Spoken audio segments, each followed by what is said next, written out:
Mesdames, Mesdemoiselles, Messieurs, bonjour. Nous allons commencer avec quelques minutes de retard. Je suis ravi de vous voir et de vous accueillir ici. Je suis ravi de voir des têtes familières, voire très familières.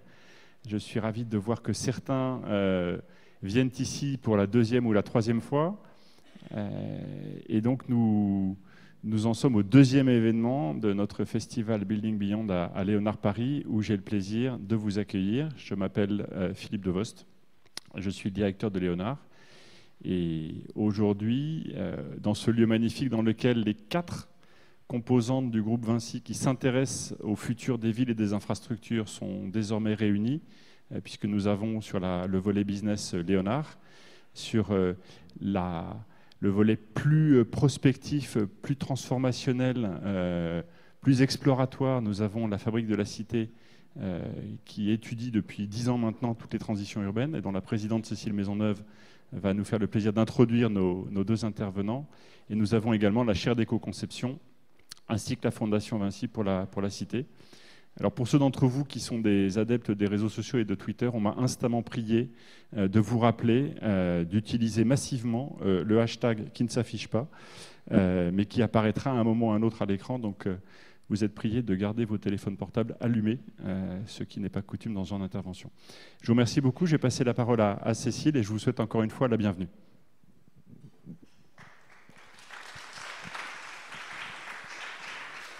Merci Philippe, bonjour à tous, bienvenue de bon matin à ce nouvel événement du Festival Building Beyond. Alors effectivement, la Fabrique de la Cité, ça fait 10 ans qu'on essaye de comprendre cet objet complexe, magnifique qu'est la ville. Et ce matin, on a voulu vous réunir parce qu'il y a un livre. Alors il y a toujours un livre à l'origine, mais là c'est un livre dont le titre n'aura pas manqué de vous intriguer, Désir de ville, et le sous-titre plus encore, Petit précis de mondialisation. Et ce livre, alors comme tous les livres, il se lit, mais j'ai envie de dire qu'il se consomme, parce que moi quand je l'ai lu, j'ai comparé l'effet de ce livre à une sorte de tube de vitamine C. C'est un livre qui vous donne envie de voyager, on a tous envie de voyager, mais d'aller voir, d'aller creuser, d'aller comprendre et de passer sa vie dans les villes. Alors pour en parler de cette exploration, de cette immersion dans le monde des villes, de l'innovation urbaine, il y a ces 2 auteurs ce matin que je remercie infiniment d'avoir accepté de venir. Nicolas Gilsoul. Alors Nicolas, nous on aime bien à la Fabrique les gens qui ne rentrent pas dans des catégories et je pense que Nicolas fait partie de cette catégorie, des gens qui n'entrent pas dans les catégories. Nicolas est architecte, il est paysager, il est docteur en sciences à l'Institut du Vivant de Paris. Et j'ai envie de dire que vous êtes un citoyen de ces villes puisque vous y exercez votre art d'architecte, d'expert en paysage. Et vous enseignez également parce que si les villes sont des lieux de créativité, c'est aussi parce qu'on y transmet beaucoup de choses. Vous enseignez à Paris, à Versailles, mais également vous avez enseigné à Vancouver, à Zurich. Donc autant de villes qui égrènent votre parcours. Devrais-je parler de duo, de compères? On a commencé ce festival par un duo, Suite et Peters, on le poursuit par un autre duo, Eric Orsena. Alors Eric, écrivain, oui, académicien, oui, mais pour vous définir, moi je suis allée voir votre site et j'ai envie de dire que vous êtes un archipel. Vous êtes un archipel et dans cet archipel, on peut aller voir l'île des voyages, on peut aller voir l'île de la grammaire, l'île des romans, l'île des biographies. C'est-à-dire que vous aimez les mots, vous aimez les voyages, je crois que vous aimez la mer aussi, c'est utile quand on aime voyager.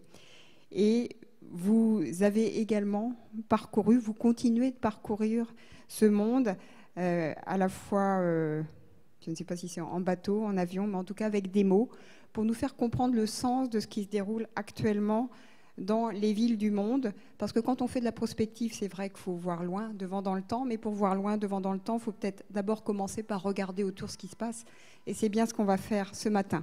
Je vais donc maintenant céder la parole à Nicolas Gilsoul pour nous présenter ce désir de ville. Merci Nicolas.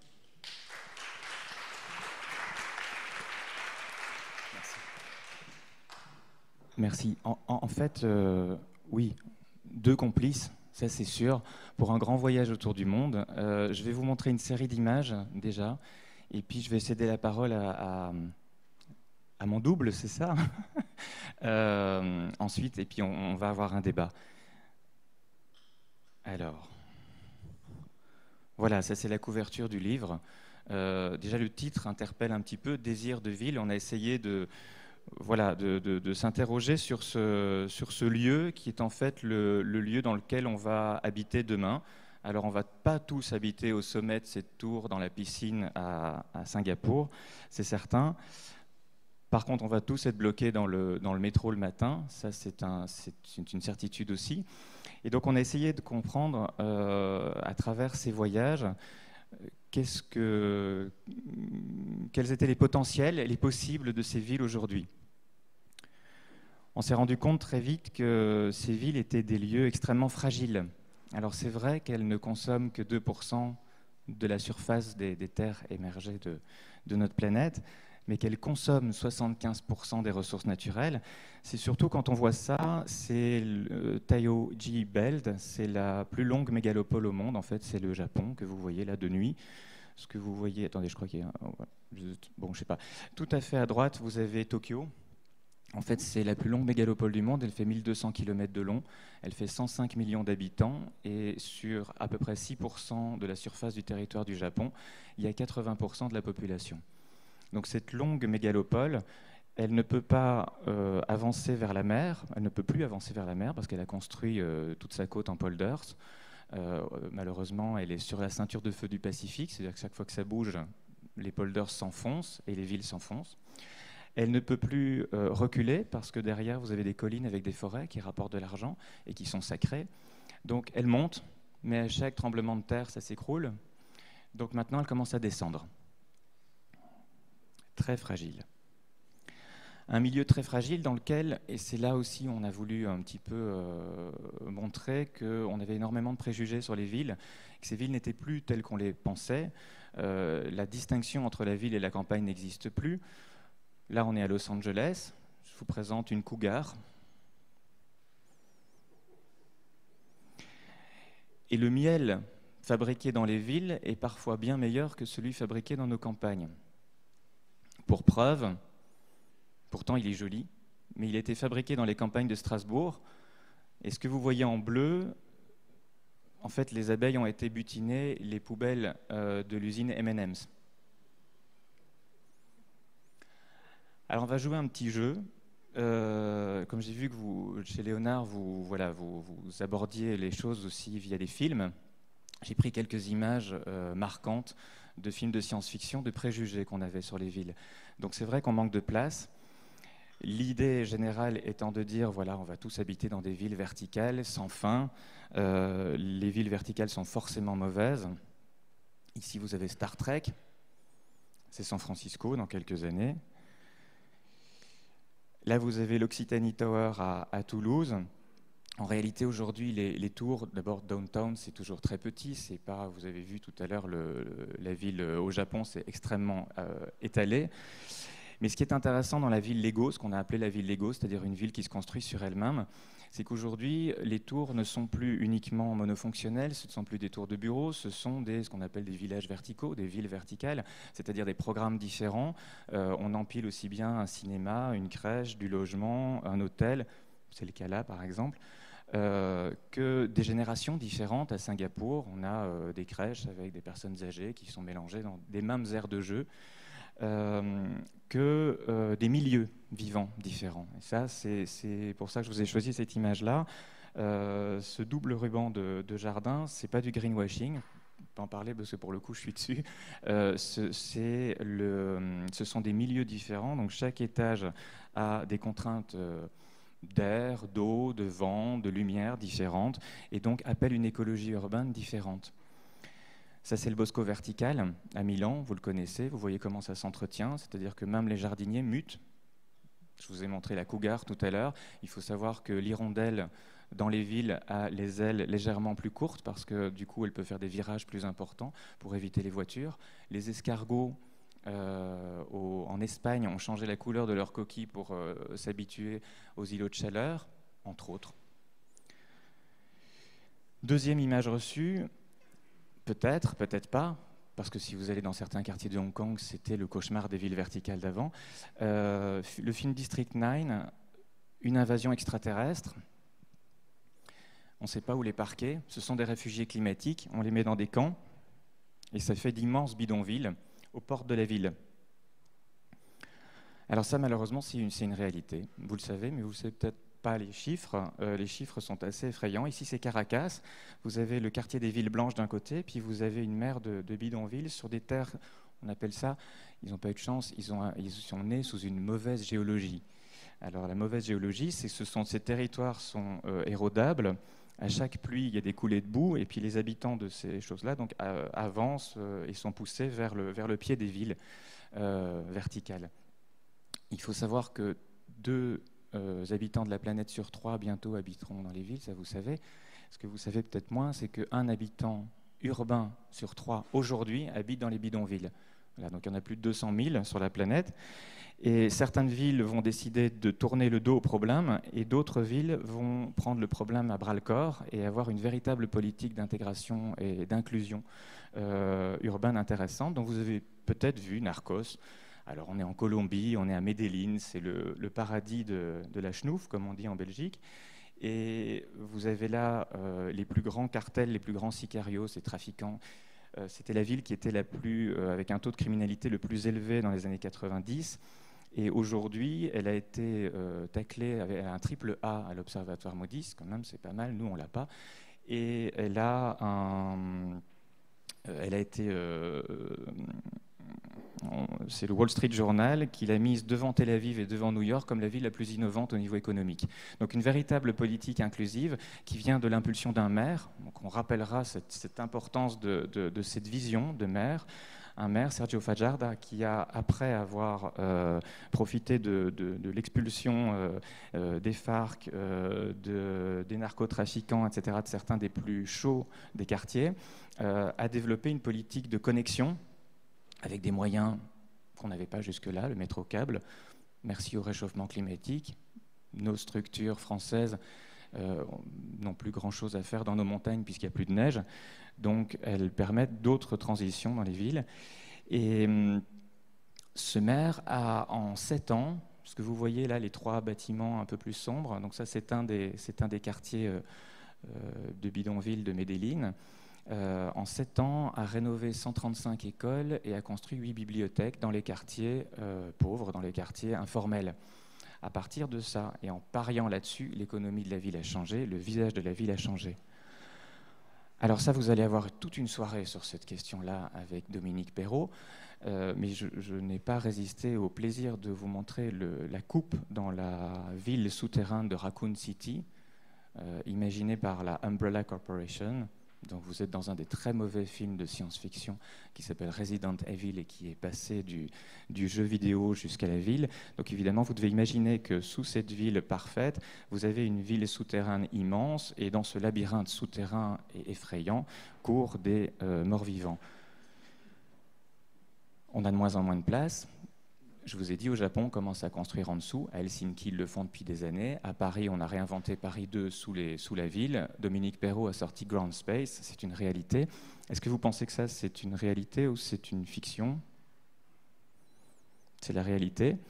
C'est un projet qui va se construire à Las Vegas. Les anciens, des nouveaux réservoirs d'eau pour récupérer les eaux très très fortes des orages à Las Vegas vont servir non seulement de réservoirs d'eau, mais aussi en période sèche de galeries d'art contemporain, de salles de spectacle ou de salles comme ceci. Au Japon, c'est devenu une réalité. Et pour faire passer la pilule, parce qu'on a tous peur d'habiter dans les souterrains, parce que ça réveille évidemment toutes nos angoisses du monde chtonien, au Japon, ils ont commencé à travailler avec des conteurs, des écrivains et des psychologues pour travailler très très tôt sur la manière de faire passer la pilule aux toutes petites générations et de leur dire que le monde souterrain va être magnifique, comme la ville taupe. C'est plein de poésie. Et le nouveau concept de Tokyo, c'est d'habiter dans une bibliothèque. C'est pas mal. Franchement, si dans la bibliothèque, vous avez le livre de la ville taupe, si vous êtes sous terre, le temps passe plus vite. Au-delà de ça, il y a la géothermie, il y a la stabilité. dans les tremblements de terre à Kobe. Ceux qui s'en sont sortis, c'est ceux qui étaient dans les souterrains. Donc il y a plein évidemment de choses comme ça qui sont paradoxales. Et si on regarde Helsinki, et ça c'est intéressant parce qu'Helsinki le fait depuis des années. Helsinki le fait depuis des années, il y a une véritable ville souterraine. Et qu'est-ce que ça a entraîné ? Eh bien, ça a entraîné que vous avez ces doigts de forêt qui rentrent dans la ville et qui ont été préservés. Tous les équipements, tous ceux qui n'avaient pas besoin de lumière, y compris une piscine, des cinémas, sont passés en souterrain, permettent aux habitants de se déplacer dans la ville quand il fait trop froid, quand tout est gelé, et surtout permettent d'avoir cette forêt urbaine qui rentre dans la ville et qui, en été, joue le rôle de régulateur d'îlots de fraîcheur. Autre image évidemment connue, Total Recall, vous avez des anciennes infrastructures qui ont été upgradées et qui sont les surfaces de connexion magnétique pour des transports évidemment dépollués et très très rapides. Ça, c'est un projet de Norman Foster à Londres pour des autoroutes à vélo pluguées sur le système de voies de chemin de fer, enfin de RER londonien. Ils se sont rendus compte qu'au niveau économique, c'était plus cher de modifier les routes du rez-de-chaussée que de pluguer sur les structures du rail. Et ceci, c'est l'aéroport à drone, imaginé toujours par le même personnage, en Afrique, dans des villes qui n'ont pas l'argent de se construire, l'État n'a plus l'argent de se construire des routes pour y amener les médicaments, les poches de sang, etc. Donc ces poches de sang et ces médicaments sont transportés par drone. Ces drones arrivent dans un aéroport à drone et cet aéroport à drone devient une école, devient le lieu de la poste, devient le nouveau lieu central de la petite ville. Toutes ces mobilités, il y en a plein d'autres dans le bouquin qui sont expliquées, toutes ces mobilités, évidemment, interrogent les infrastructures existantes. Qu'est-ce qu'on en fait dans la ville aujourd'hui ? Alors là, vous connaissez la High Line à New York, une ancienne voie de chemin de fer aérienne, qui aujourd'hui est devenue le nouveau lieu hype et le lieu de reconquête du sud de Manhattan. Ceci, c'est en projet pour le moment, mais c'est en cours de construction. On est sous les voies d'une autoroute urbaine. À droite, vous avez l'Hudson River. Et c'est un projet de reconquête du dessous, cette fois-ci, de ces autoroutes urbaines, avec des équipements qui, en même temps, servent de barrière contre la montée des eaux en cas d'ouragan. Ou alors, vous avez vraiment une politique d'aménagement très, très forte. Et ici, on est à Séoul. Et on arrache l'autoroute urbaine qui existait au cœur de la ville. Évidemment, on fait ça en 2500 réunions publiques. On ne fait pas ça en un coup de tête. 2500 réunions publiques.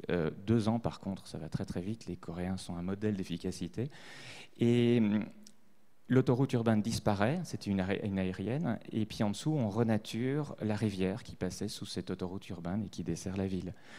Évidemment, au-delà de réduire la fracture entre deux quartiers, ça amène de nouveau les questions d'îlots de chaleur urbains et de résilience par rapport aux pluies de plus en plus fortes de notre monde en mutation. Voilà, les pluies. Donc ça, c'est un jeu vidéo. On le voit dans tous les films de science-fiction, c'est chouette parce qu'il fait noir, il y a les lumières qui se reflètent dans l'eau, c'est très très beau, et sur les carrosseries de voitures aussi, mais c'est une catastrophe, on l'a vécu, on le vit tous les jours, encore à Paris, plusieurs fois par an. Donc évidemment les villes ont pensé d'autres systèmes, c'est ce qu'on a appelé la ville éponge. Ici vous êtes à Copenhague. Copenhague en 2011 a subi des pluies terribles, 2 crues centennales en une année, et donc des inondations qui leur ont coûté plusieurs dizaines de millions d'euros. Ils ont fait les calculs, ils se sont rendus compte qu'il fallait qu'ils rendent 44 km² de réservoirs dans une ville constituée de 88 km², c'est compliqué. Donc qu'est-ce qu'on fait ? On met à jour, comme un programme, et on met à jour les rues, on met à jour les places, on met à jour les parcs qui existent, en les travaillant avec des zones humides. Mais regardez bien la zone de sport, là, vous voyez, il y a une petite margelle tout autour. Pourquoi ? Parce que dès qu'il pleut, c'est une zone de temporisation de l'eau de pluie. Le chien est content. Et quand on arrive en hiver, ça devient une patinoire.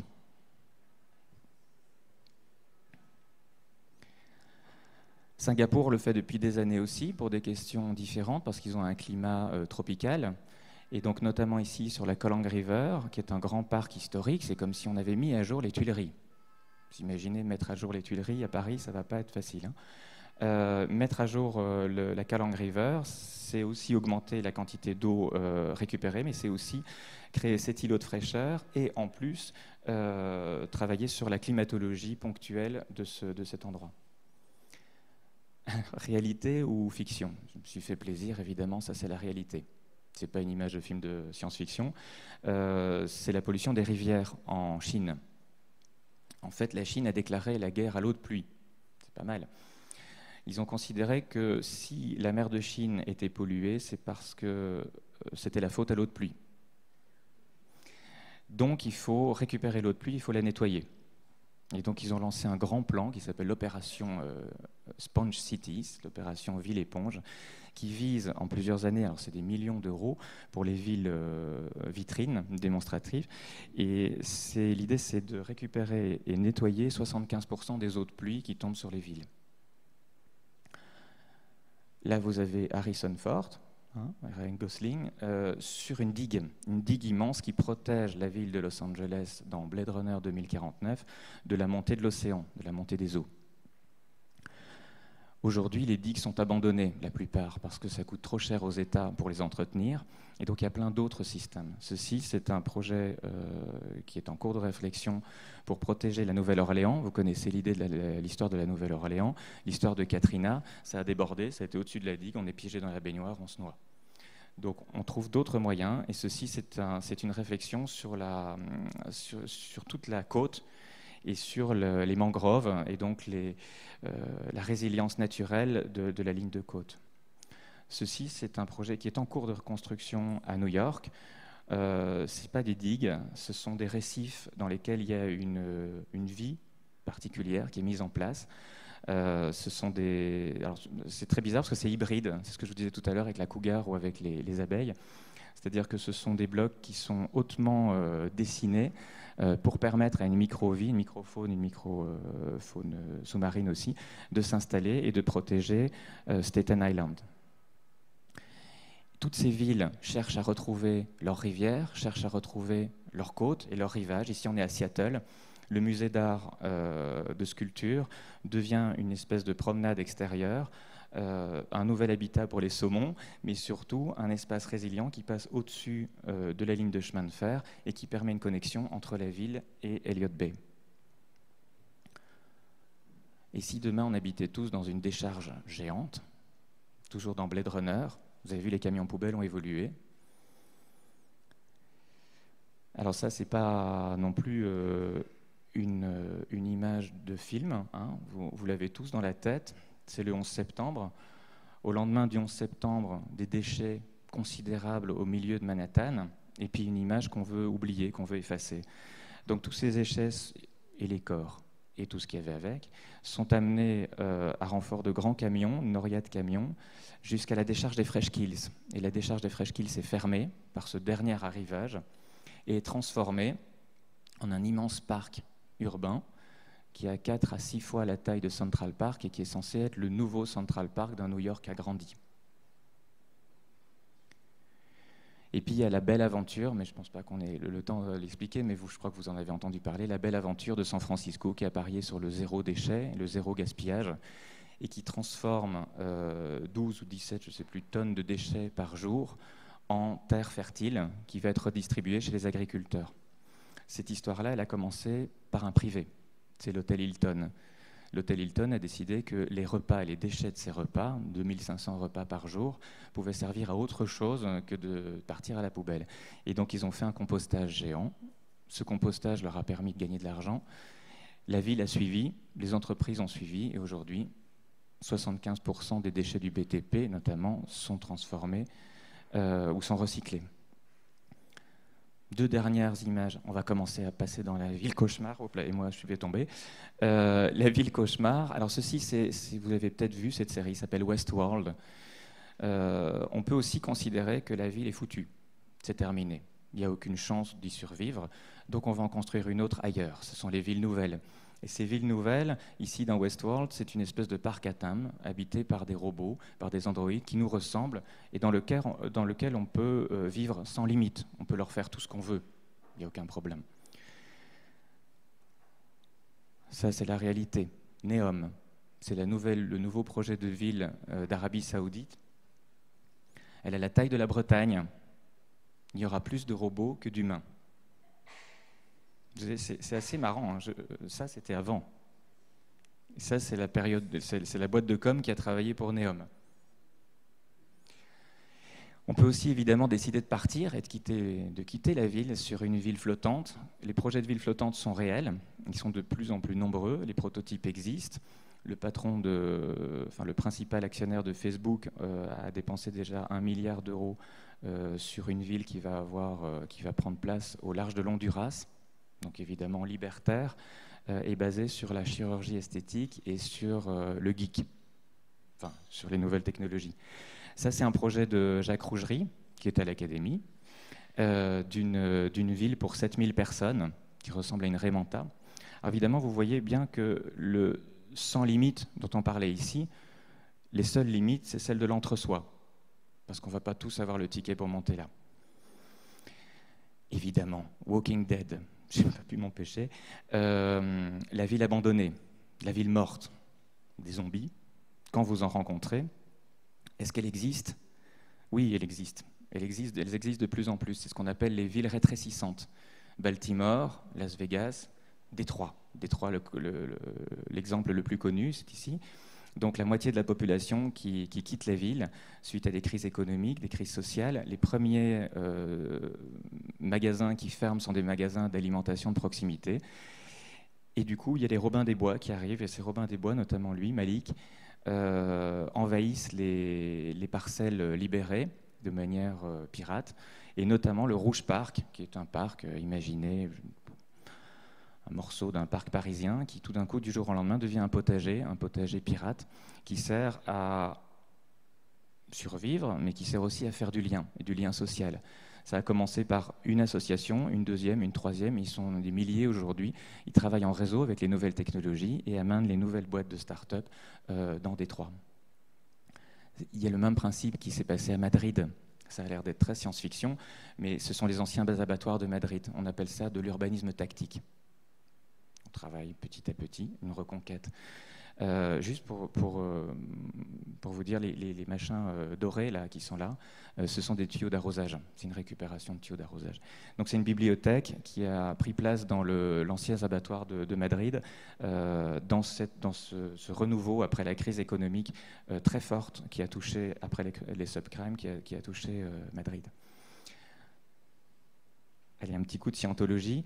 Imaginez une ville capable de prédire à l'avance les crimes qui vont être commis. Pratique. Imaginez une ville qui se contrôle à partir d'un panneau de contrôle immense et où les forces de police peuvent intervenir avant même que vous ayez commis le moindre crime. Bienvenue à Songdo. Songdo est la vitrine de la Smart City en Corée.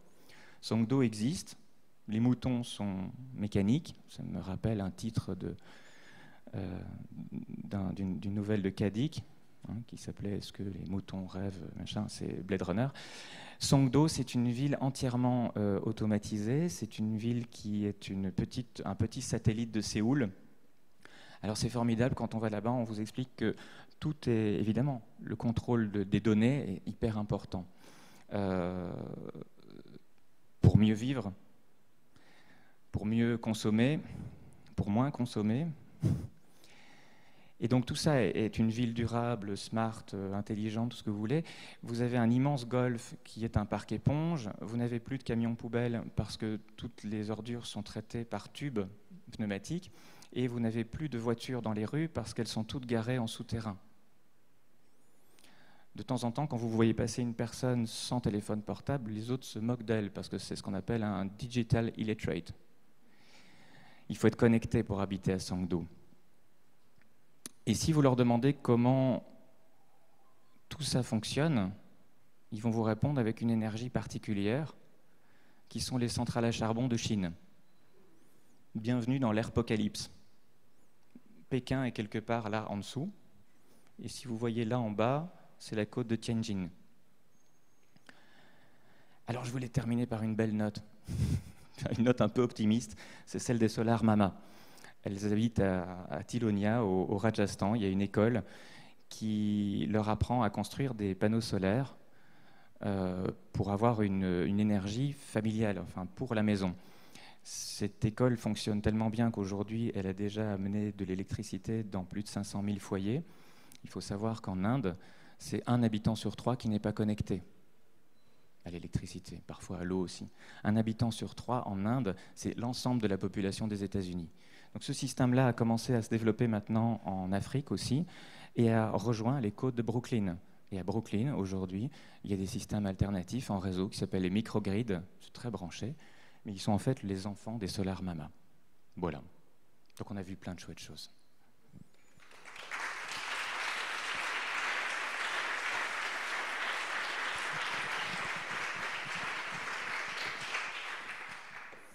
Vous avez compris pourquoi j'ai demandé à Nicolas de faire le livre avec moi, c'est que grâce à lui, je n'avais plus rien à faire. Pourquoi le livre sur les villes? Parce que j'ai eu l'honneur d'être le conseiller culturel de François Mitterrand tout à fait au début des grands projets. Et donc j'ai travaillé 3 ans avec un certain nombre d'architectes, dont Paye. Et on s'est promené dans Paris je ne sais combien de fois. Et souvent avec Mitterrand. Et Mitterrand était architecte manqué, passionné par l'architecture, et discutait entre eux de l'architecture en tant qu'œuvre d'art, mais aussi architecture en tant que politique. C'est-à-dire en quoi l'architecture change la vie, pour le meilleur ou pour le pire. Et j'ai entendu plusieurs fois Mitterrand dire que la question serait allons-nous réussir à créer une civilisation urbaine ou pas? Premièrement, civilisation urbaine. Lui venant évidemment de, voilà, à la fois de la Nièvre après, mais avant de sa jeunesse, Jarnac, etc. Et donc, première question. Ce qui m'a frappé très vite en me promenant dans le monde entier pour essayer de voir comment fonctionnait la mondialisation, c'était de rencontrer des villes partout et de voir toutes les possibilités.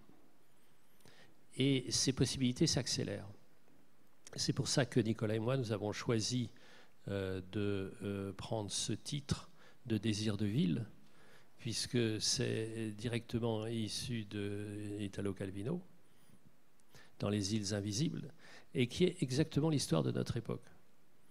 Puisque c'est l'empereur de Chine qui demande à Marco Polo de lui raconter les villes qu'il a rencontrées. Et dit Calvino, l'empereur sait bien que le Vénitien lui ment. Qu'est-ce que peut faire d'autre qu'un Vénitien? Lui mentir. Mais il s'en fout, parce qu'il dit que ça sera le possible. Et vraiment notre passion dans cette aventure commune avec Nicolas, c'est d'essayer de dresser de façon, par définition incomplète, un catalogue des possibles. Le possible du pire et le possible du meilleur. Et c'est vraiment ça que nous avons fait un livre qui nous a semblé, au sens étymologique, très politique. C'est-à-dire livre de police, de la ville, mais aussi du possible. Et comme on sait que la politique, c'est l'art du possible, c'est ça aussi l'architecture. C'est l'art du possible. Et ici, chez Léonard, c'est vraiment, ça peut être un des hauts lieux du possible. Donc c'est le rendez-vous du possible. C'est pour ça qu'on est très heureux d'être ici. C'est une sorte, on est dans la coque du possible et un livre qui en rajoute sur le possible. Mais encore une fois, le possible, c'est le pire et c'est le meilleur. Et le pire peut devenir le meilleur. C'est pour ça que les métamorphoses de Medellín, par exemple, nous ont frappé, parce que s'il y avait 5 noms de villes qui venaient il y a 20 ans dans le pire, il y avait Medellín. Et maintenant, dans les 3 meilleurs, il y a Medellín. Tout ça veut dire que ce n'est pas désespérant. Et tout ça veut dire qu'il y a une sorte de recette pour changer le pire en meilleur. Et la recette, elle est partout la même. C'est-à-dire il faut des équipes qui décident, qui veulent, il y a une ambition. Et nous avons circulé dans le monde entier, parfois ensemble, souvent séparément. Et pour ça, nous avons donc 200 villes. Et il y a à chaque fois des exemples de gouvernance. Et il y a des bons exemples de gouvernance et il y a des mauvais exemples de gouvernance. Et on ne peut pas faire une bonne ville s'il n'y a pas des bons exemples de gouvernance. Alors, ce n'est pas parce que je suis conseiller d'État, il y en a d'autres ici, mais les institutions, ça sert à un peu calmer la folie des hommes et les ancrer et leur donner des cadres. Et on sait dès maintenant que les 3 étages de Paris condamnent Paris. On le sait et on le voit à tous les points de vue. Donc le Grand Paris est beaucoup trop petit. Et qui va me faire croire que le port de Paris, c'est Gennevilliers, alors qu'il y a Le Havre. Et donc, ces questions-là de gouvernance sont clés. Et je vous donne un autre exemple, c'est Hambourg. Il se trouve que Nicolas et moi, on aime énormément Hambourg. Hambourg fait partie de notre top 5 peut-être. Et donc, je me souviens avoir discuté avec le maire de Hambourg et lui avait demandé comment est-ce qu'il avait réussi ils avaient réussi en 20 ans, changer sans doute une des zones les plus polluées d'Europe et les plus fermées d'Europe, qui était Hambourg, parce qu'il y avait l'industrie chimique, l'industrie d'armement, et vraiment l'interdiction pour les habitants d'avoir un contact avec le fleuve l'Elbe. Et il m'a dit cette phrase qui m'a énormément frappé. Il m'a dit, vous savez, d'abord on s'est mis ensemble pour avoir une sorte de projet opposition et majorité, parce qu'on sait que ça peut bouger, premièrement. Deuxièmement, il se trouve que moi, maire de Hambourg, je suis en même temps le président du Land, qui s'appelle Hambourg. Et je lui ai dit, mais alors, qu'en pense Berlin? Alors il s'est marré, et il a vu que j'étais relativement sérieux et que donc j'avais préparé mes fiches. Il m'a dit, quand Hambourg a-t-il été créé? Alors je lui ai dit 1280, à un moment donné où il y a eu un accord avec les pêcheurs, etc. Il m'a dit très très bien. Alors il m'a posé la question, et en 1280, c'était quoi Berlin? Et en 1280, c'était quoi la République fédérale d'Allemagne? Alors je peux vous dire, dans 900 ans, je sais qu'il y aura Hambourg, Berlin ou l'Allemagne, je ne sais pas. Ce qui pose la question moyenâgeuse de ce qui se passe en ce moment. Au Moyen-Âge, les États étaient extrêmement faibles pour des guerres. Aujourd'hui, les États sont très faibles pour des raisons de guerre économique et sociale. Et regardez ce qui s'est passé quand Donald Trump a décidé de sortir les États-Unis de l'accord sur le climat. Il y a eu des coalitions un peu partout d'ailleurs. C'est très intéressant en termes juridiques de voir la puissance, la montée des coalitions. Et il y a des coalitions, c'est 40, mais il y en a plein d'autres qui disent non, nous non. Pourquoi? Parce que les villes sont à la fois le problème, elles polluent, mais la solution. Et je reviens à ce qu'on a dit sur les solutions. C'est-à-dire que ce qui nous a fascinés, et plus on avançait, plus on était fascinés, c'est-à-dire qu'il y a des possibles partout. Et je finis là-dessus, tous ces possibles sont des retissages avec le milieu naturel. Et ce qui me revient à une sorte de découverte, puisque à la suite de manigances diverses, j'ai réussi à être à l'Académie française, et par les hasards bienveillants de la vie, je suis au fauteuil de Pasteur, avec une escroquerie dont je suis coutumier, mais qui a vraiment rarement atteint ce niveau. Donc, j'ai quand même travaillé un peu sur la biologie. Et alors, ce qui est intéressant, c'est qu'en biologie, c'est-à-dire dans la vie, il n'y a pas de frontières. Et il n'y a pas de déchets. Et tout recycle tout le temps. Et c'est quand même une start-up qui date depuis 4 milliards 500 millions d'années, donc on peut considérer qu'elle est durable. Et donc, ce mécanisme-là, c'est vraiment ça, ce retissage, les liens. Ce que disait Nicolas, c'est-à-dire que de moins en moins, il y a de frontières. Donc, il y a des échanges sans arrêt. Et toutes les villes, et ça, j'ai eu l'honneur aussi de présider l'école du paysage, qui a complètement changé ma vie, et c'est vraiment ça, c'est-à-dire qu'il y a toute la reconquête avec la nature. Alors, je suis passionné par l'eau, reconquête de la relation avec le rivage, reconquête de la relation avec le végétal. Et quand il n'y a pas ces conditions-là, ça ne marche pas. Parce que, tout simplement, ce n'est pas ce que les gens veulent. Donc c'est ça ce qu'on va voir, comment on va artificialiser. Alors, et les exemples de Corée, les exemples qu'on peut imaginer, comment on va se passer. Alors, dernier point. Quelque chose me frappe énormément en ce moment. C'est une banalité, c'est-à-dire, quand vous êtes obligé d'être intelligent, vous allez plus vite dans la conquête de l'intelligence. C'est un peu ce qui se passe avec Pékin. Ça devient invivable, donc on essaye de trouver des solutions. Quand c'est à demi-vivable, vous dites, allez, On va encore continuer un petit bout de temps. Et il y a un mécanisme psychologique qui est très aussi mécanique, on peut ajouter, c'est la différence entre la connaissance, la prise de conscience, et puis la croyance à ce qu'on sait.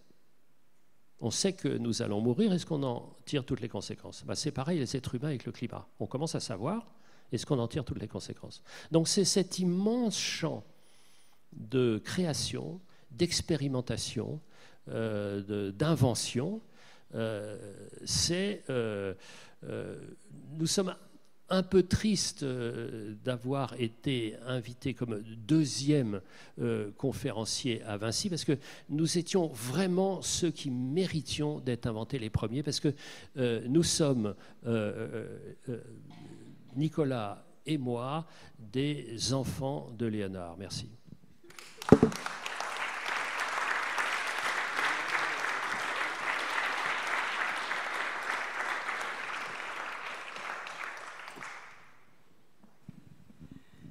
Un immense merci à vous, Nicolas, Eric. Je vous propose de venir sur scène parce que cette scène est modulaire et voilà. Et même si il y a même des sièges.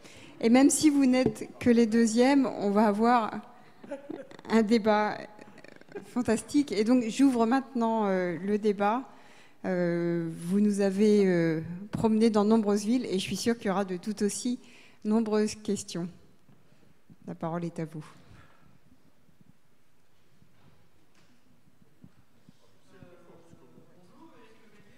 J'avais une question dans tout votre exposé. J'ai vécu 10 ans en Afrique, centrale notamment. On parle assez peu de l'Afrique. J'ai été notamment plus de 3 ans et demi à Douala, qui est aussi une ville denticulaire.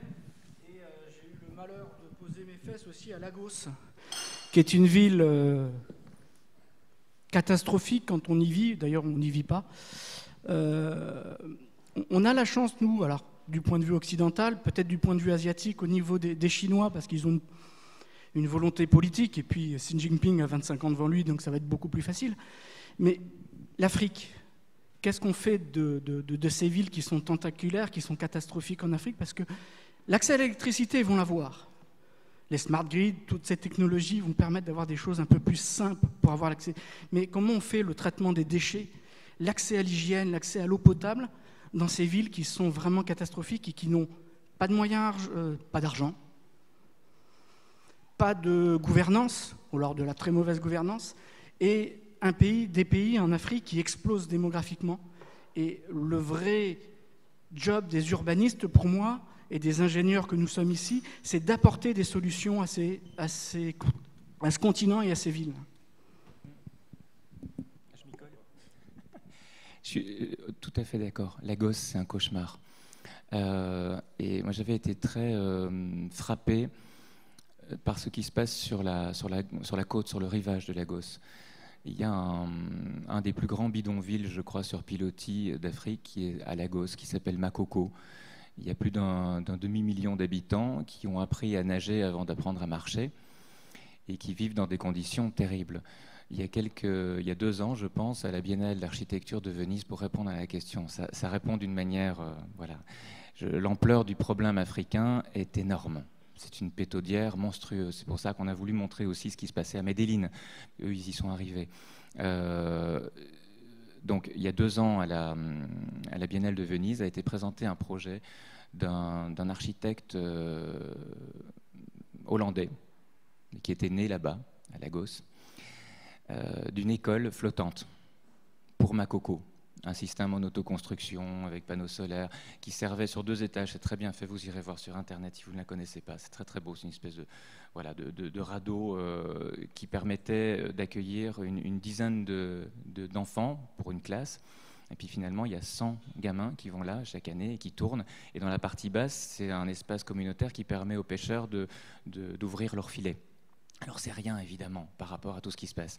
Mais quand ce projet a été présenté à la Biennale de Venise, et construit et présenté à la Biennale de Venise, photographié par Iwan Ban, le meilleur photographe d'architecture que vous pouvez imaginer, il y a eu un coup de presse important. Et le gouvernement qui était en train d'attaquer Makoko à la tronçonneuse pour l'évacuer, parce qu'à côté, un gros consortium chinois était en train d'étendre ce qu'on appelle Ecopolis, qui est une ville smart, verte et formidable, qui allait manger ça a été arrêté. Oui, l'ampleur du problème est énorme, mais voilà, on peut peut-être agir à de toutes petites touches. C'est cette leçon-là aussi. La question que vous posez est évidemment clé, parce que si vous élargissez le point de vue, la croissance démographique de notre planète va être la croissance démographique de l'Afrique. Donc on va passer à 1 milliard et puis on va passer à 2 milliards. Ça, c'est global. Maintenant, on entre dans les lieux, dans les différences, parce que relativement rapidement, il y a une diminution de la tension démographique sur les rivages. Tout le nord de l'Afrique, la transition démographique est faite en même temps que le développement économique. Et sur les rivages, ça va plutôt bien. La question de l'Afrique est le cœur de l'Afrique, qui n'est qu'un endroit de crise. Je vais vous donner des chiffres, des lieux que je connais très bien, qui sont les chiffres du Sahel. La moitié de la population à Bamako a moins de 14 ans et demi, avec un système scolaire inexistant. Pareil Burkina, pareil Niger. Le nombre d'enfants moyens par femme au Mali est passé de 6,8 à 7,3. Au Niger, de 6,8 à 7,6. Donc la question, ce qui va se poser, c'est encore plus grave que ce que vous dites, c'est-à-dire qu'il y aura un premier flux d'immigration qui va être sur les villes, c'est déjà le cas, c'est-à-dire Dakar est déstabilisé, il n'en avait pas besoin, avec des questions d'ailleurs de besoin d'énergie, et comme ils n'ont pas d'argent, ils font avec le moins cher, c'est-à-dire le charbon. Et il y aura la même chose, il y a déjà la même chose à Abidjan, etc. Donc ces questions-là vont être absolument clés. Et que un des grands défis à 20 ans, c'est cette question-là d'émigration de population. D'abord interne, et puis ensuite montant. On voit en ce moment le drame de l'Aquarius en Méditerranée. Donc la question que vous posez est là, mais si vous voulez, la ville, c'est comme l'école. Ça peut pas accueillir tout. On essaye, parce que dans ce que j'essaye de regarder en me promenant partout depuis 12 ans, la mondialisation, c'est que par rapport aux autres périodes de l'histoire du monde, c'est que c'est des révolutions accélérées et concomitantes. Il y avait des transitions sur un point, un domaine, et puis on prenait 30 ans pour l'avaler, et puis il y avait une autre transition. Maintenant, c'est tout en même temps, c'est-à-dire le numérique, le biologique, tout ce qu'on peut imaginer, et de toute façon accéléré. Donc là, c'est un défi. Honnêtement, connaissant bien Dakar, bien Abidjan, un peu moins Lagos, mais voir un peu ce que ça va donner, déjà, gérer les gens qui sont là, c'est déjà un cauchemar. Donc, qu'est-ce qui va se passer quand ça va être multiplié par 2 et par 3 ? Donc, la question que vous posez est la plus angoissante, parce que partout dans le monde, y compris l'Inde sans doute, ça va être géré. Alors, il y a un autre point, mais ce qui est un peu séparé, mais qui est relié, qui est un peu ma spécialité, c'est les questions d'eau, parce que le besoin d'eau, il est là. Et je voudrais juste un point, puis on reviendra au cœur de notre sujet, mais juste un point qui est absolument clé. Quand je travaille avec Pasteur, j'ai trouvé une définition pour préciser ce que c'est qu'une maladie émergente. Une maladie émergente, c'est une maladie qui commence à toucher les pays riches. Eh bien, on croyait que le besoin d'eau était uniquement exotique, genre le câble, c'est complètement faux. On avait juste un point, j'étais pour mes affaires de bibliothèque à Toulouse, le préfet de région me demande si je peux passer 2 heures avec lui, je passe 2 heures avec lui, il me dit j'ai plus d'eau. Et pourquoi j'ai plus d'eau ? Et là on est en cœur de la question urbaine, pourquoi j'ai plus d'eau ? Et c'est là où on voit les questions urbaines, c'est à la fois les reflets et puis les moteurs, comme à chaque fois. me dit pourquoi j'ai plus d'eau pour une raison très simple, c'est que les glaciers des Pyrénées, il n'y en a pas beaucoup et ils donnent moins. Je ne peux plus faire des retenues collinaires parce qu'il y a eu le drame de Sirvin. Les cultivateurs continuent à pomper à l'étiage pour le maïs. Les sols sont artificialisés. Et chaque année, alors c'est ridicule par rapport aux tensions que vous dites, mais c'est déjà difficilement gérable pour nous. Alors imaginez quand il y a 2 zéros en plus. Le préfet me dit, chaque année, dans l'agglo toulousaine, je reçois 15 000 personnes en plus. Comment je fais? Oui, ce genre de... Quand vous êtes dans ces questions-là, vous êtes plongé dans l'inverse de ce que j'ai appris dans cette non-science imbécile qu'on appelle l'économie, vous êtes plongé dans l'interaction permanente. Je vais user du privilège du taulier pour poser 2 questions. La première, c'est que vous avez à la fois parlé des systèmes biologiques et donc de leur côté exempt de toute frontière, tout en parlant peu avant des questions du Grand Paris qui est trop grand ou trop petit. Et ma première question, elle porte sur les villes anciennes, dont la plupart ont des enceintes et donc ont des limites.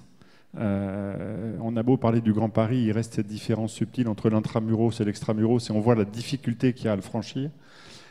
Et donc voilà, je voulais vous entendre sur la question des villes anciennes, et pas uniquement européennes, qui ont été à la fois des points d'accumulation et des points de protection, et qui pour ce faire ont dû se défendre et se ceindre de murailles.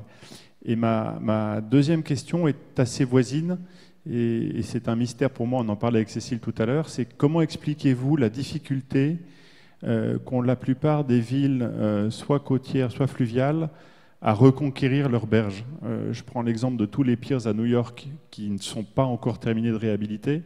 C'est la même chose sur San Francisco, et je n'évoquerai pas par politesse la question des berges de la Seine dans Paris. C'est le spécialiste mondial des rivages, Nicolas Gilsoul. Joli. Joli. Alors, la question des rivages et la question des fleuves. Et la première question, c'est la question des enceintes. Alors, j'ai déjà commencé par la question des enceintes. Et juste un mot par rapport aux architectes en général. Et en Afrique, je repasse juste là-dessus 3 secondes. On a toujours l'impression qu'on va sauver le monde. Hein. Ça, c'est le complexe de l'architecte.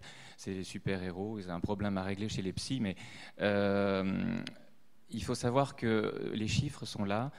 Pour toute l'Italie, si on regarde en chiffres absolus, il y a 3000 architectes qui sortent chaque année, qui sont diplômés chaque année. Non, il y en a plus que ça, mais si je fais un chiffre, vous allez comprendre pourquoi. Pour toute l'Afrique, il y en a 30 qui sont diplômés chaque année. Donc la première chose à faire, c'est de ramener des architectes qui connaissent le pays sur place, pour leur apprendre sur place aux nouvelles générations comment faire.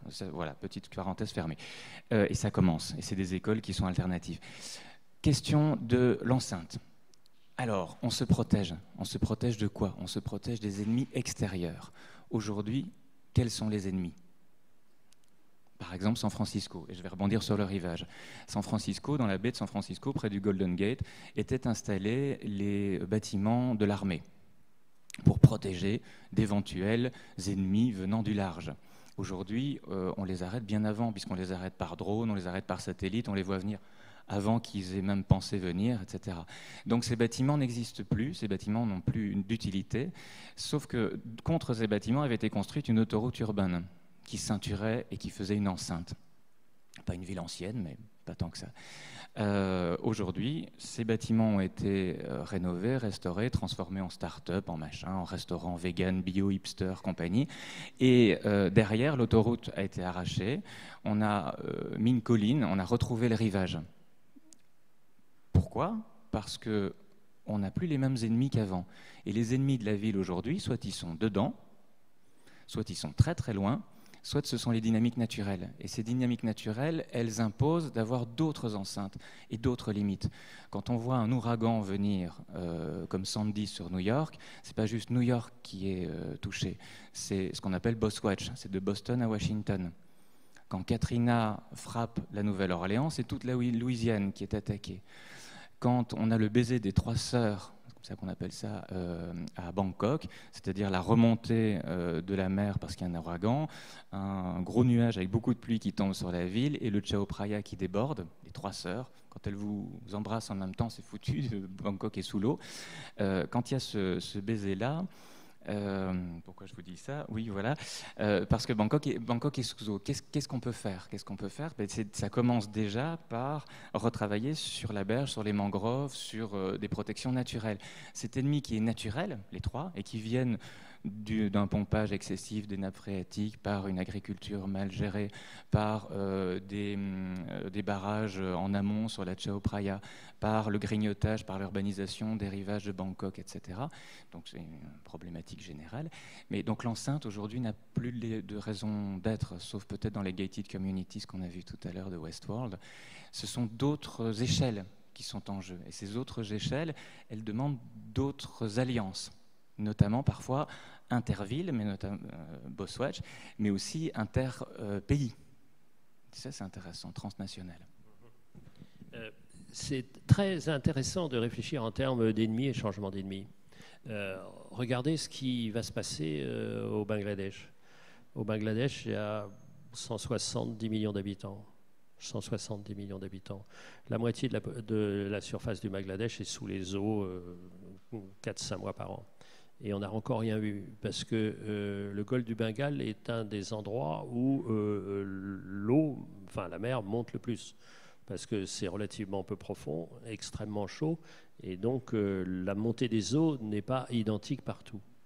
Et qu'on a détruit cet allié naturel qui était la mangrove.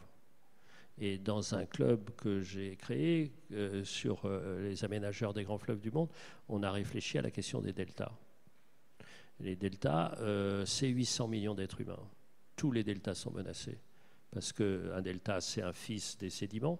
Si vous empêchez les sédiments d'arriver parce que vous faites plein de barrages, etc. etc. Donc vous voyez, ces questions-là, comment c'est pas des enceintes, c'est des sortes de freins naturels à chaque fois. Quand vous avez des mangroves, vous craignez absolument pas une tempête parce que aucun amortisseur physique, matériel au monde n'est aussi efficace qu'une profondeur de 2 km des mangroves. D'accord, vous avez 2-3 tigres qui de temps en temps bouffent quelqu'un, mais c'est quand même globalement très très bénéfique. Donc ce qui est intéressant, c'est que ça c'est vraiment un changement de conception, c'est-à-dire est-ce que ce n'est pas la nature qui répond à la nature? Vous voyez, et c'est un peu comme l'agriculture, vous savez, l'intensité écologique. C'est-à-dire vous avez des ravageurs au lieu d'avoir des éléments chimiques. Et on voit les architectes qui ont quand même très longtemps été des gens du minéral, sourds au vivant. Avec des oublis qui m'amusent énormément, on en parlait avec Nicolas, c'est que j'ai une grande admiration pour les aménagements de Hafen City, à Hambourg toujours, mais ils ont oublié un truc, c'est qu'ils se sont installés exactement dans la ligne des vents dominants. Donc ils ont très bien géré l'eau. L'eau, je vous rappelle, les montées de l'eau de l'Elbe, c'est 8 mètres, hein, avec 300 morts de temps en temps. Donc c'est pas neutre, c'est difficile. Ça, ils ont géré l'eau, mais ils n'ont pas géré le vent. Donc se relancer un pacte avec les différentes forces de la nature, c'est quelque chose qui est aussi très très frappant. C'est pour ça que franchement, je dis pas ça parce que je suis là, mais que l'intelligence au sens le plus plein que donnent ces urbanismes nouveaux, c'est formidable parce qu'encore une fois, c'est l'interaction et l'humilité. L'humilité, ce qui est, comme l'a dit Nicolas, je ne l'avais pas le dire, mais puisqu'il l'a dit, n'est quand même pas une des vertus cardinales de l'architecte. J'ajouterais pour compléter le propos que la Fabrique de la Cité s'apprête à publier un portrait de Hambourg dans la série des portraits de ville que nous avons lancée. Et à Hambourg, il y a aussi effectivement, ils ont un souvenir assez catastrophique de la grande crue de 62 qui a inondé un quartier dont on ne parle pas, Hambourg, où il se passe aussi beaucoup de choses, parce qu'il y a Hafen City. Mais quand on s'appelle Hambourg, c'est vrai que c'est bien d'être une cité-État, c'est puissant. mais ça veut dire qu'on est coincé et qu'il faut qu'on réinvente la ville sur la ville. Et ils l'ont fait à Fen City de la manière dont on sait, et nous aussi, en fait, à la Fabrique, on est des amoureux de Hambourg, mais ils l'ont fait et ils le font toujours aussi dans ce quartier de Wilhelmsburg, que je vous invite à aller voir si vous allez à Hambourg. Wilhelmsburg, c'est ce quartier qui a été noyé en 1962. C'est le quartier qui, depuis le 19e siècle, accueille toutes les vagues migratoires de la ville. Et ça a toujours été le quartier dont on ne voulait pas parler, parce que c'était le quartier pauvre, parce que c'était le quartier précisément soumis aux inondations. Et depuis l'IBA, alors ça c'est un concept très allemand, très intéressant, qu'on je pense gagnerait à expérimenter en France, l'International Bauausstellung de 2013. Wilhelmsburg est en métamorphose. Alors ça ne se fait pas avec les mêmes méthodes, les mêmes moyens de Hafen City, parce que la ville ne possède pas le foncier. Puis c'est un quartier qui est en train de se réinventer et on voit comment on arrive à reconstruire en travaillant avec les habitants, en travaillant avec l'histoire de ce quartier, y compris l'histoire traumatique, une nouvelle ville, un nouveau morceau de ville dans un contexte qui n'est pas facile à certains égards.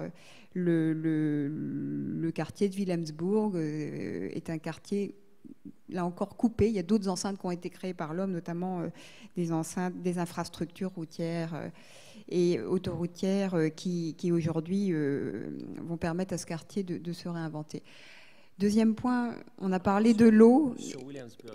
Oui. Parce que, alors, moi, je suis aussi, en fait, beaucoup plus intéressé par Wilhelmsburg que par Hafen City. Parce qu'Hafen City, c'est un aménagement incroyable. Avec d'ailleurs un problème qui est d'usage, qui est amusant, c'est que si vous faites trop bien vos métiers, votre métier d'architecte, vous entraînez des inconforts pour les habitants. Parce que quand vous avez eu l'idée, il y a quelque temps, d'acheter un appartement dans, en gros, le même immeuble que l'opéra génial de la Philharmonie à Hambourg, vous êtes emmerdé en permanence par des centaines de milliers de gens qui viennent visiter l'opéra. Donc vous êtes objet de musée. Imaginez ce que ce serait si vous aviez acheté un appartement à Versailles. Donc il y a cette question-là qu'ils n'en peuvent plus. Donc ils se tirent, et parce que c'est trop beau, le truc de Herzog, c'est trop beau. Donc tout le monde vient et dit, ah. Alors ils sortent, ah bon, vous habitez là, machin, c'est insupportable. J'ai des potes qui ont acheté ça, c'est insupportable. Mais alors, en revenant à Wilhelmsburg, c'est passionnant parce que c'était vraiment ce qu'il y avait de pire, le pire de ce qu'on peut imaginer. Et exactement comme Medellin. Donc en fait, on pourrait faire un livre, que faire avec le pire. Et Wilhelmsburg, ils ont fait ça. C'est des exemples, vraiment, il y a le pire. Et alors, il y a, en expérimentation, un quartier de Wilhelmsburg où il y a toutes les innovations énergétiques. On fait quoi avec le bois, on fait quoi avec tout ça, etc. Comment ça marche? On fait quoi avec des panneaux? On fait du photovoltaïque avec des algues. On fait, enfin, c'est le pied total. Non, franchement, il y a deux endroits où il faut être dans le monde aujourd'hui, le Léonard et Wilhelmsburg. Et fallait pas le dire. Alors, il y a un autre élément que vous avez mentionné sur ce pacte avec les éléments. On aura un événement sur ce thème, sur la ville et les éléments, autour d'un ciné-ville que nous fera Olivier Pourriol le 28 juin prochain. La ville, l'eau, la terre, le feu et l'air. Et ça va être très beau. Il y a d'autres questions. Est-ce que vous avez des chambres ici pour rester là plus régulièrement? On n'a pas encore prévu de faire hôtellerie, mais Philippe a une boîte à idées. Oui, c'est ça, il y a déjà des lits. Voilà, absolument.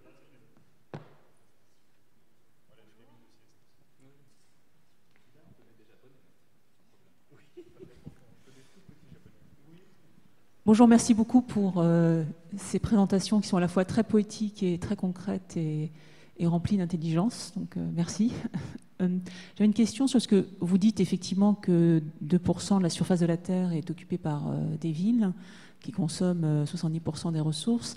Et vous semblez voir comme inéluctable le fait que les villes continuent d'être, comme elles le sont depuis des dizaines d'années, des lieux de concentration. Est-ce qu'il n'y a pas... Et vous dites aussi que finalement l'État s'est affaibli, que c'est la ville mégalo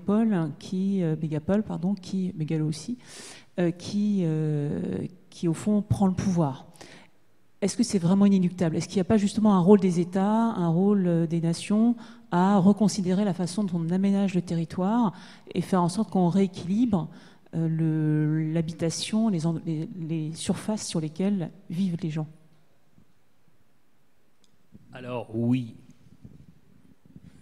nous nous acharnons à répéter que la France, c'est pas 14 Singapour. Et que la question est là. Vous savez qu'il y a deux grandes questions aujourd'hui en France. C'est ce qu'on a appelé la diagonale du vide entre les Ardennes et le Sud-Ouest, où vous n'avez pas de métropole. Et quand je rencontre des maires, ce qui m'arrive tout le temps, même de 50, 60 000 habitants, même 100 000, ils me disent comment je peux retenir mes habitants. Parce que je n'ai pas d'université, puisqu'elles se sont concentrées. Et si jamais il y avait des projets d'investissement, les conjointes ne pourraient pas venir parce qu'ils s'emmerdent. Première question. Et deuxième question, c'est la mort des centres-villes. Et vous avez absolument raison, la question d'aménagement du territoire. On a le laissé faire. Si vous laissez faire, de la même manière qu'il y a une explosion des inégalités pécuniaires, vous avez une explosion des concentrations spatiales. Et ça, c'est... Donc, on célèbre les cités-États, évidemment, puisqu'ils n'ont pas de citoyens dont il faut payer la solidarité, avec qui il faut payer la solidarité, ils n'en ont pas. Et quand on voit Singapour, il y a des citoyens et des esclaves. Entre les deux, il n'y a rien. C'est pour ça que Singapour est tellement intéressant, parce que c'est quasiment une sorte de préfiguration du monde moderne, c'est-à-dire un monde sans classe moyenne. Vous avez les vainqueurs et les esclaves. Et au milieu, vous n'avez rien. Et je vous rappelle, en termes d'inégalité, quand même, le dernier chiffre que j'ai, qui est quand même assez fascinant, c'est-à-dire 62 personnes physiques possèdent plus que la moitié de la population mondiale. Donc, ça, c'est... Vous voyez, et c'est la même chose, se dire cette concentration de richesse comme cette concentration de l'espace. Qu'est-ce qu'on fait à côté? Parce que c'est cumulatif. Parce que si les gens viennent en ville, c'est pour trouver un emploi, mais c'est aussi parce que l'énergie est là. Parce qu'ils disent, ah, il y a des grands rêves de campagne, mais si les gens sont francs, au bout d'une demi-journée à la campagne, ils se font chier. Vous, par exemple. Oui, je sais comment rebondir là-dessus. Merci. Non, il y a juste un truc, c'est...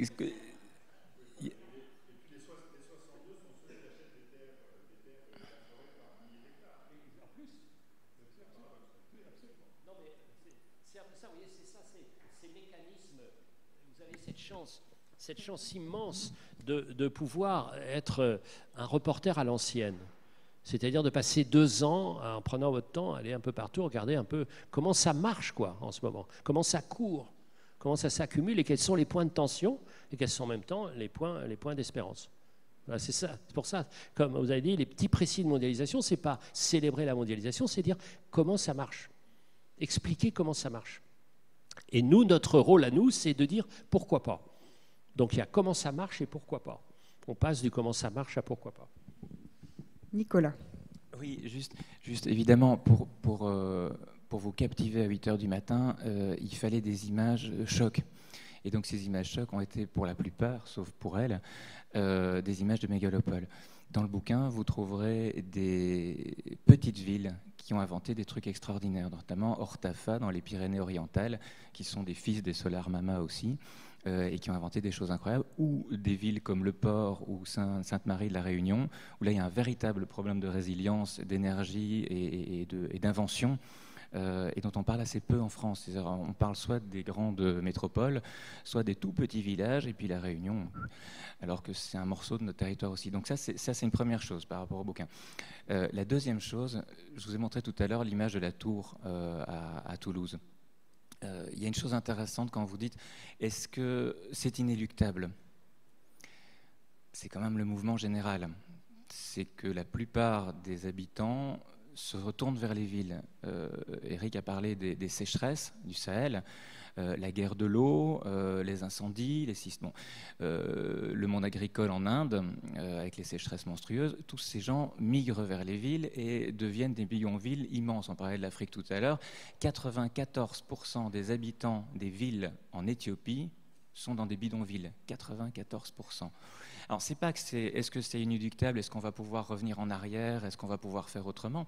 C'est juste que c'est un fait. Pour le moment, on a une masse tellement grande d'habitants urbains que ça nous a paru essentiel de nous pencher sur cette question-là et de se dire comment est-ce qu'on fait autrement. Et je vous parlais de la tour de Toulouse tout à l'heure. Pourquoi? Parce que j'ai un combat avec des écolos. Alors, pourtant, j'en suis un aussi, mais c'est un combat éthique d'écologie. Dans une tour comme ça, vous avez des chaleurs particulières, vous avez des vortex de vent particuliers, vous avez des expositions au vent, à la pluie, machin, etc. Ce sont des milieux qui sont hybrides. Vous avez une terre qui est hybride, il y a peu de terre, donc ça sèche très vite. Toulouse, il y a une canicule, il n'y a plus de flotte, en même temps il neige, en même temps il y a le vent d'OTAN. Et évidemment, les architectes ont bien fait les choses, elle est bien orientée, donc je me prends les vents d'OTAN et ça tourbillonne. Donc tout ça est intéressant. Et le débat avec les écologues, c'est de dire la végétation que je suis en train d'installer dessus est une végétation qui est déjà adaptée à ces changements climatiques. Et certains écologues me disent « mais tu es fou, tu provoques et tu augmentes le changement climatique parce que tu obliges les mésanges, les machins, les trucs à s'habituer à un nouveau type de végétation. » Ouvrez les yeux, on est déjà là, elles ont déjà muté. Les escargots ont déjà une coquille blanche, les hirondelles ont déjà, les pissenlits des villes, les pissenlits des champs n'ont pas le même parachute, etc. La nature dans la ville a déjà muté. C'est ce qu'on appelle le darwinisme urbain, ça a déjà muté. Donc si elle a déjà muté, nous on a intérêt à muter très rapidement pour continuer à y survivre. Voilà. Et pour éviter Neom et Westworld.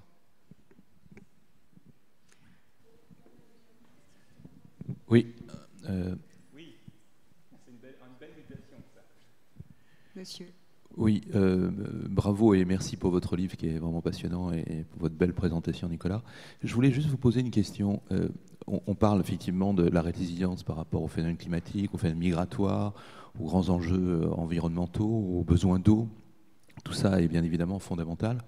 Mais quand on essaye de comprendre les villes, on s'aperçoit que beaucoup d'élus, beaucoup de décideurs politiques ont deux grands enjeux qui pour eux sont essentiels. C'est la sécurité et c'est l'attractivité des villes, qui renforce d'ailleurs tout à fait ce que disait Eric tout à l'heure, c'est-à-dire une forme d'inégalité dont parle très bien d'abord Antoine Picon qui enseigne à Harvard sur le sujet.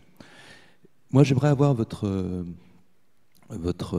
sentiment sur un événement qui s'est passé dernièrement, qui est l'appel d'offres qui a été lancé par la ville de Toronto pour un des quartiers, qui est celui qui est justement les Berges, qui est très très sympa à Toronto, et qui a réuni l'ensemble des intelligences liées aux villes, c'est-à-dire les urbanistes, bien évidemment les architectes, les sociétés de bâtiments. Hein. Alors c'était pas Vinci, c'était Bouygues, mais il y avait les Américains, il y avait des Asiatiques, tout le monde était là mondialement. Et contre toute attente, le gagnant a été une société qui s'appelle Sidewalk Labs, qui est une filiale de Google. Et je voulais savoir ce que ça vous inspire. La ville Google. Non, alors moi, un des éléments qui me frappe énormément dans l'exploration que je peux faire du monde, c'est l'explosion des secteurs. C'est-à-dire, on pensait que les constructeurs seraient constructeurs. On pensait que les énergéticiens seraient producteurs d'énergie. Et on s'aperçoit que ces distinctions sont en train d'exploser. Et on n'a pas parlé d'une des fonctions de la ville, c'est de rendre des services. Et la première condition de la bonne ville, c'est d'être efficace, même efficiente, c'est-à-dire efficace au meilleur coût. Et donc ça, c'est très frappant parce que vous demandez aux producteurs de utilities de tout faire pour qu'on consomme moins ce qu'ils vous proposent. Donc de scier la branche sur laquelle ils se sont installés depuis longtemps et grâce à laquelle ils fabriquent leur cash. C'est-à-dire, vous êtes énergéticien, donc si vous ne proposez pas des services qui permettent l'économie d'énergie, on prend quelqu'un d'autre. Donc ça, c'est ce genre de frontières. Et alors, ce que vous dites est le début, c'est-à-dire, vous voyez bien que Amazon est en train de devenir éditeur. C'est-à-dire, les frontières, on pensait que la menace viendrait à l'intérieur du secteur. La menace vient de partout. C'est pour ça qu'il n'y a plus d'enceinte, parce que ça peut venir de partout. et que je dîne demain avec le patron Europe d'Amazon, on va regarder un peu jusqu'où ils veulent aller dans tout. C'est ça ce qui se passe, c'est que on est protégé de rien.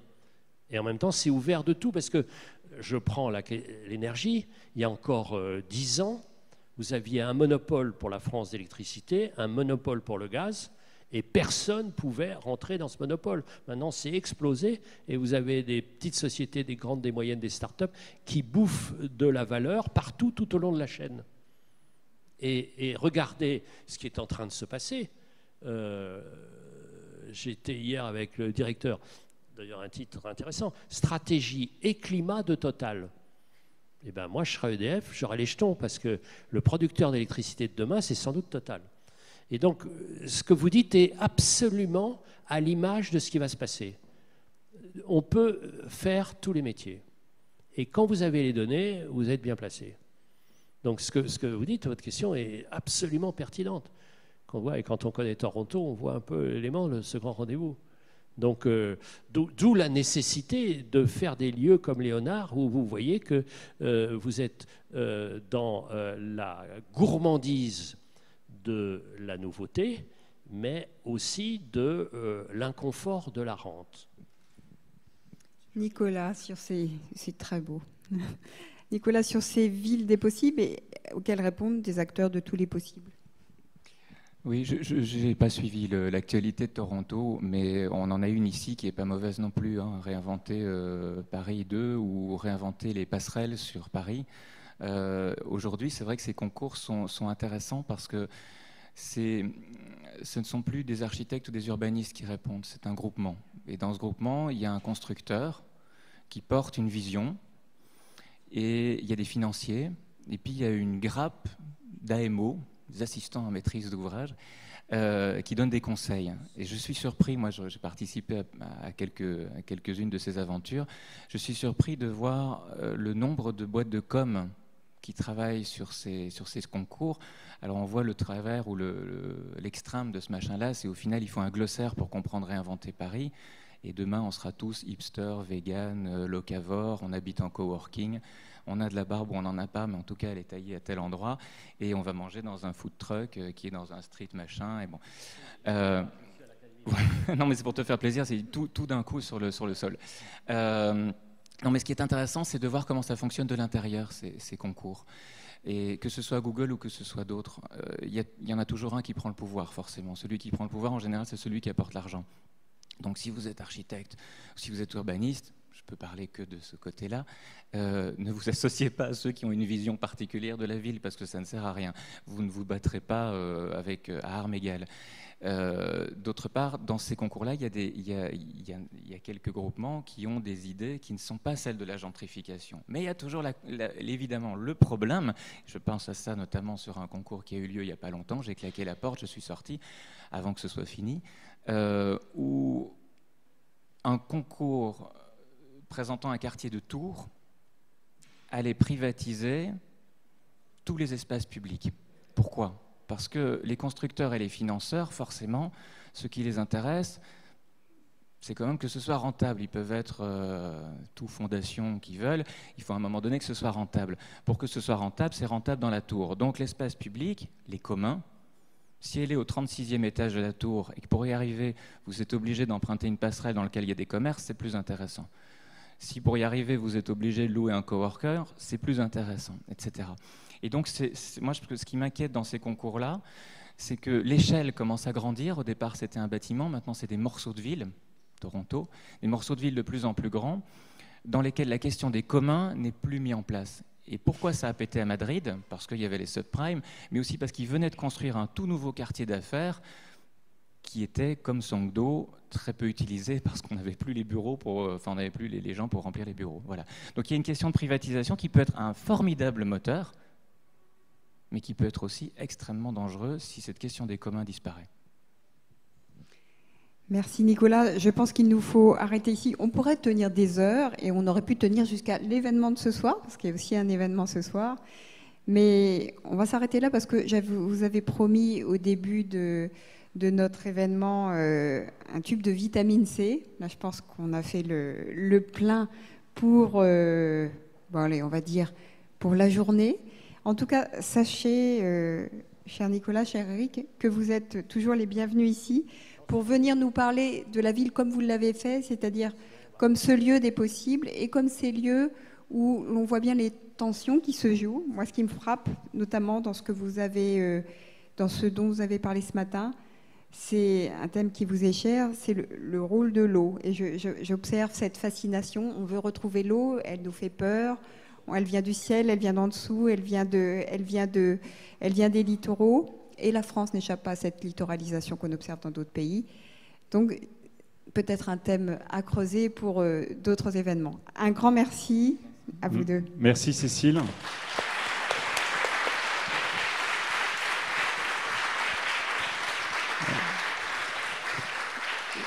Je voudrais simplement ajouter une précision à l'endroit d'Éric et de Nicolas. C'est la deuxième conférence parce qu'on souhaitait se rôder sur la première. C'est pour ça qu'on a consacré la première au dessin, qui n'est que l'esquisse des mots, et que la deuxième portait vraiment sur les mots. La deuxième chose, c'est que même si Éric n'a pas de contrat avec Léonard, ou pas encore en tout cas, je voudrais reprendre vos mots de conclusion quand vous avez parlé de l'hybridation des savoir-faire entre les énergéticiens, entre les aménageurs, entre les constructeurs. C'est précisément ce que nous explorons pour le compte du groupe Vinci dans une structure comme Léonard. C'est la manière de confronter les savoirs, de les faire s'entrechoquer, d'aller jusqu'à des démarches de prospective comme celles que nous conduisons sur la résilience des villes et des infrastructures. Et je crois que le terme de résilience a été abordé à plusieurs reprises, et la capacité à hybrider nos métiers. Pour ceux qui sont dans la salle, il reste 22 événements du festival Building Beyond qui se tiendra toujours ici, et vous y serez bien évidemment les bienvenus. Merci beaucoup.